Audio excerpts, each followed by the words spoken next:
اعوذ باللہ من الشیطان الرجیم بسم اللہ الرحمن الرحیم وَإِذْ قَالَ مُوسَىٰ لِقَوْمِهِ يَا قَوْمِ إِنَّكُمْ ظَلَمْتُمْ أَنفُسَكُمْ بِاتِّخَاذِكُمُ الْعِجْلَ فَتُوبُوا إِلَىٰ بَارِئِكُمْ فَاقْتُلُوا أَنفُسَكُمْ ذَٰلِكُمْ خَيْرٌ لَكُمْ عِندَ بَارِئِكُمْ فَتَابَ عَلَيْكُمْ إِنَّهُ هُوَ التَّوَّابُ الرَّحِيمُ وَإِذْ قَالَ اور جب کہا موسیٰ علیہ السلام نے لِقَوْمِهِ اپنی قوم کو وَإِذْ قَالَ مُوسَىٰ لِقَوْمِهِ اور جب کہا موسیٰ علیہ السلام نے اپنی قوم کو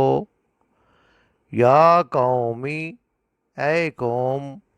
انکم بے شک تم ظلمتم تم نے ظلم کیا انفسکم اپنے اوپر باتخاذکم العجل کہ تم نے بنا لیا بچھڑے کو فتوبو سو تم رجوع کرو توبہ کرو الی بارئکم اپنے پیدا کرنے والے کی طرف فَاقْتُلُوا سو تم ہلاک کرو انفسکم اپنی جانوں کو ذالکم یہ خیر لکم تمہارے لیے بہتر ہے عند بارئکم تمہارے پیدا کرنے والے کے نزدیک فتابہ پس اس نے توبہ قبول کر لی علیکم تمہاری انہو ہوا بے شک وہ التواب الرحیم توبہ قبول کرنے والا اور رحم کرنے والا ہے۔ یاد کرو جب موسیٰ نے اپنی قوم سے کہا کہ لوگو تم نے بچھڑے کو معبود بنا کر اپنے اوپر سخت ظلم کیا ہے، لہذا تم لوگ اپنے پیدا کرنے والے کے حضور توبہ کرو، اپنے خالق کے حضور توبہ کرو اور اپنی جانوں کو ہلاک کرو، اسی میں تمہارے خالق کے نزدیک تمہاری بہتری ہے۔ اس وقت تمہارے خالق نے تمہاری توبہ قبول کر لی کہ وہ بڑا معاف کرنے والا ہے اور رحم فرمانے والا ہے۔ اگر اس آیت کو پچھلی آیات کے تسلسل میں پڑھا جائے تو بنی اسرائیل کا ذکر آ رہا ہے اور ان کی حکم عدولیوں کا ذکر آ رہا ہے۔ پچھلی آیات میں بتایا گیا تھا کہ بنی اسرائیل میں جب موسیٰ علیہ السلام گئے تو پیچھے سے بنی اسرائیل نے بچڑے کو معبود بنا لیا اور پھر اللہ تعالیٰ نے ان کو معاف کر دیا، اور پھر اللہ تعالیٰ نے ان کو ایک ایسی کتاب دی جو ہدایت کا رستہ دکھانے والی کتاب تھی، اچھے اور برے کی تمیز سکھانے والی کتاب تھی، اور اس کتاب کا مقصد یہ تھا کہ تم سیدھا راستہ پا سکو۔ تو اللہ تعالیٰ کی کتابوں کا مقصد یہ ہوتا ہے کہ اللہ تعالیٰ کے مخلوق جو ہے وہ سیدھے راستہ پائے اور سیدھے راستے پہ چل کر اللہ تعالیٰ نے جو جنت ان کے لیے بنائی ہے اس جنت تک پہنچنے کا راستہ اختیار کرے۔ اللہ تعالیٰ مہربان اور رحیم ہے، اور اس آیت میں اگر آپ اس میں غور کرتے ہیں تو ہمیں یہ پتہ لگتا ہے کہ اس آیت میں ذکر ہے کہ موسیٰ علیہ السلام وہی بات ذکر جو پیچھے سے آ رہا تھا، جب اپنی قوم کی طرف پلٹے اور انہوں نے اپنی قوم کو بچھڑے کی پوجا کرتے ہوئے پایا، تو اس وقت ان کو بہت افسوس ہوا، اور یہ جان کر کہ ان کی غیر حاضری میں ان کی قوم نے بچھڑے کی پرستی شروع کر دی ہے اور اسے معبود بنا لیا ہے۔ یہ اتنے افسوسناک بات تھی کہ اللہ تعالیٰ نے اس کو بہت بڑے ظلم کے ساتھ جو ہے اس کا نام دیا ہے کہ بچھڑے کو معبود بنا کر تم نے بہت بڑے ظلم کا ارتکاب کیا۔ اگر ہم قرآن کے دوسرے الفاظ میں غور کرتے ہیں تو یہ بتایا گیا ہے کہ ان الشرک لظلم عظیم، عظیم ترین ظلم جو ہے وہ کیا ہے؟ عظیم ترین ظلم شرک ہے۔ اور بنی اسرائیل نے شرک کی یہ مکروہ ترین شکل اختیار کی کہ بچھڑے کی پرستی شروع کر دی۔ شرک جو ہے اس کی بہت ساری شکلیں ہیں، اور رسول اللہ صلی اللہ علیہ وسلم نے فرمایا کہ ایک وقت ایسا آئے گا کہ شرک کی پہچان اتنی مشکل ہو جائے گی جیسے کالے پتھر پر کالی چونٹی رات کے اندھیرے میں پہچاننی مشکل ہو جاتی ہے۔ لہذا آج کے دور میں ہمیں اس بات پہ غور کرنا چاہیے کہ شرک کی کسی بھی قسم سے بچنے کی کوشش کریں۔ اور کیسے بچیں گے؟ جب تک اللہ تعالیٰ کے احکام کو جانیں گے نہیں، پڑھیں گے نہیں، سمجھیں گے نہیں، اپنا جائزہ نہیں لیں گے، اس کتاب کے ساتھ اپنا تعلق نہیں جوڑیں گے، انسان نہیں سمجھ سکتا کہ میں راہ ہدایت پر جا رہا ہوں یا کسی غلط راہ کو راہ ہدایت سمجھ کے اس کے پیچھے جا رہا ہوں۔ بعض لوگ اپنی طرف سے عبادات کر رہے ہوتے ہیں اور وہ عبادات اللہ تعالیٰ نے نہیں بتائی ہوتی، اللہ کے نبی صلی اللہ علیہ وسلم نے نہیں کی ہوتی، لہٰذا وہ عبادت نہیں ہو رہی۔ عبادت وہ ہے جو شریعت کے مطابق ہو۔ اب اس آیت میں ہم دیکھتے ہیں کہ فَاقْتُلُوا أَنفُسَكُمْ، تو کیا کرو؟ اپنے حالت کے زور توبہ کرو اور اپنی جانوں کو ہلاک کرو۔ اس میں یہ تھا کہ یہ حکم دیا گیا تھا کہ جن لوگوں نے شرک کے جرم کا ارتکاب کیا ہے ان لوگوں کو قتل کر دیا جائے اور ان کے اپنے ساتھی ہی قتل کرے۔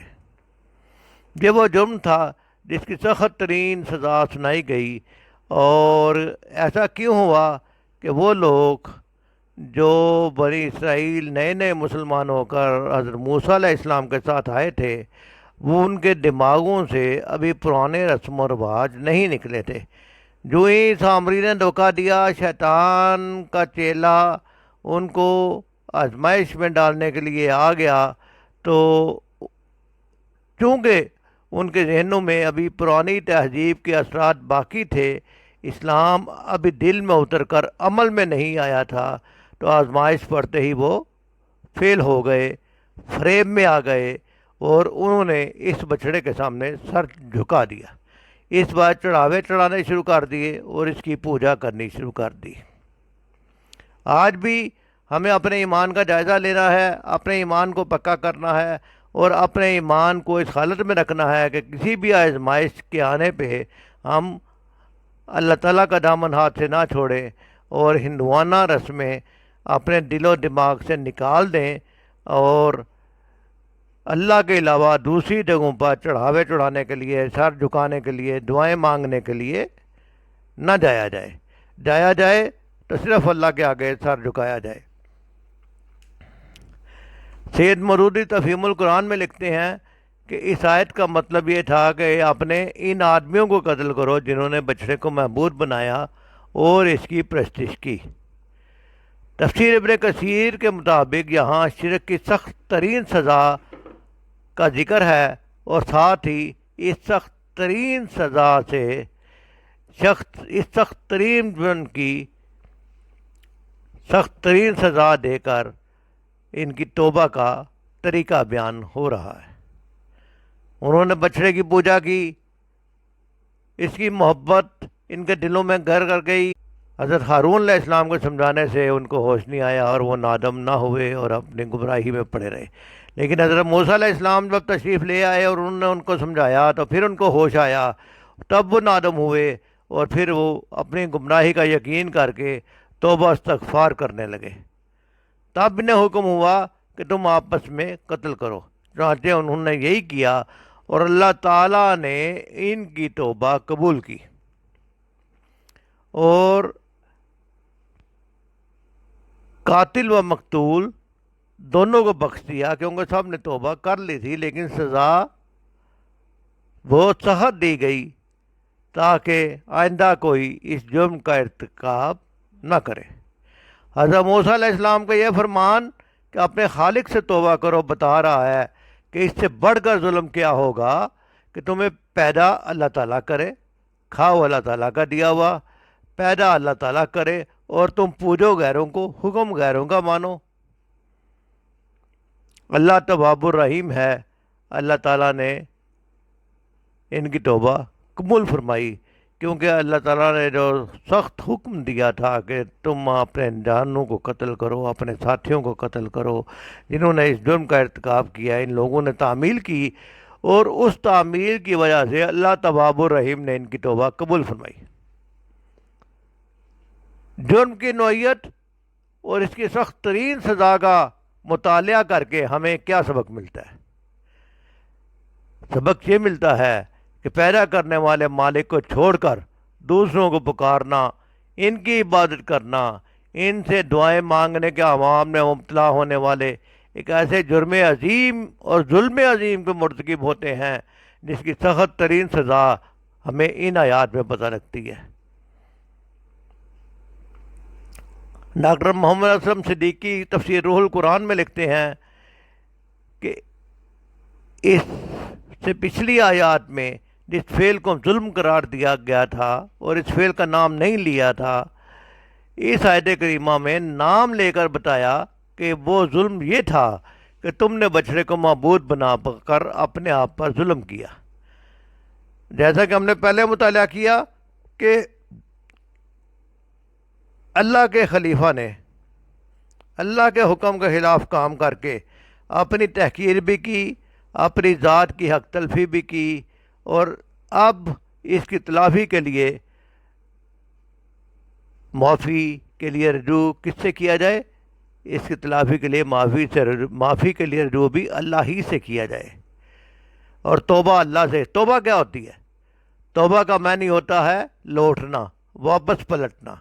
یعنی آدمی اپنے گناہ پر نادم ہو کر آئندہ گناہ نہ کرنے کے مکمل عزم کے ساتھ اللہ کی طرف رجوع کرے۔